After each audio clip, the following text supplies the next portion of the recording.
A minor league baseball team is playing on the stereotypes of millennials. Don't drop the ball. In an attempt to draw more young people to a game this weekend. Hi, how many tickets are you looking for? Offering what the Montgomery Biscuits identify as millennials' favorite things, ranging from avocados to selfie stations, a section for napping, and don't forget the participation ribbons. 80% of the people in our front office are millennials, myself included, and we're just having some fun with some of the cliches that people point out about millennials. But the very crowd it's seeking, it's upsetting, igniting an eruption of backlash on social media. Eruption! More than targeting millennials, it's sort of targeting older generations who like to make fun of millennials and like to say that millennials don't like working and don't really like caring for themselves. Though for every angry comment, another appears to fire back in defense. One person tweeting, "Bravo, biscuits. You know millennials won't dig in unless it's gluten-free." The team itself is made up of millennials, none of whom are even remotely offended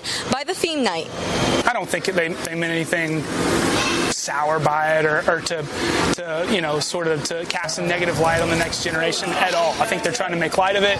If it's insensitive, then maybe they should just have thicker skin. Earlier this year, the Lexington Legends faced similar criticism for their Millennial Night before reporting. Wait, before I play the rest of the clip.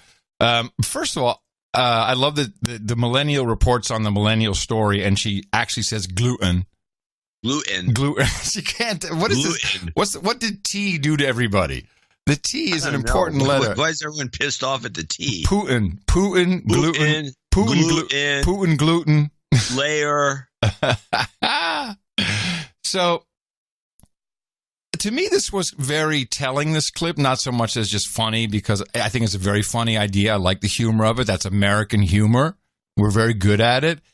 What I saw with this report is that it and you'll hear in a moment, it not only did not affect people who went, it actually brought more people to the event. But that the outrage, sorry? I'm saying that was the idea. Oh, yeah. Well, you'll hear exactly that because, of course, it was a PR stunt. I mean, it's obviously a PR stunt. But what I noticed is that the outrage was all on Twitter. You know, they were just showing all the tweets and people just angry, yelling at each other. But then in real life, it really wasn't that big a deal. And, of course, these bombs, these little nuggets are launched by PR companies into the machine, and then it bubbles up very quickly. And I think the job of most journos these days is just trolling on Twitter, because all I really ever see is blue check marks saying, "Hey, can I use that picture? Hey, can you contact me? Hey, anybody? Hey, do you know about this? Ooh, please DM me so we can talk about this." Ooh, you know what I mean? It's like they seem to just be looking for stories on Twitter. Well, I find it just as of a few years back when I started bitching about the fact, and I think we had some segments on it, where they won't even get quotes. They just quote people's Twitter accounts. Oh, yeah. Well, exactly. They just take and he pictures. said on Twitter, and then Trump has made it worse by institutionalizing it. Yes. It's become the reporting is just reading the tweets. You're right. Which is probably why we've backed off from it. That. Right.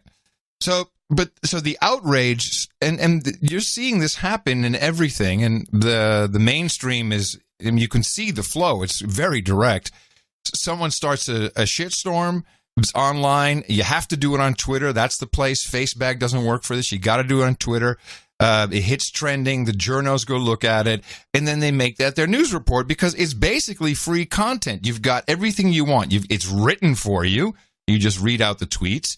The outrage is there. You maybe just do a stand up, drop your T's, and you're good to go. You got a beautiful report, which is funny. Beautiful. Beautiful. But all this outrage lives online, and I think people could really improve their health by just tuning out a little bit, dropping out, just tune out, taking acid. Yeah, tune out a little bit. Well, I have a clip that's got a. Let me just play the last bit of this. You can hear. I thought you were done. Earlier this year, the Lexington Legends faced similar criticism for their Millennial Night before reporting increased attendance at the game.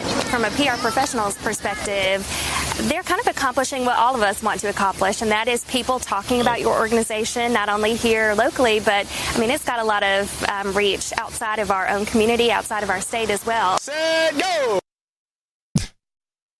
There you go. That's what you want. You want people talking about you. Proof that the mainstream is nothing but advertising for everything. Even the stories are advertising.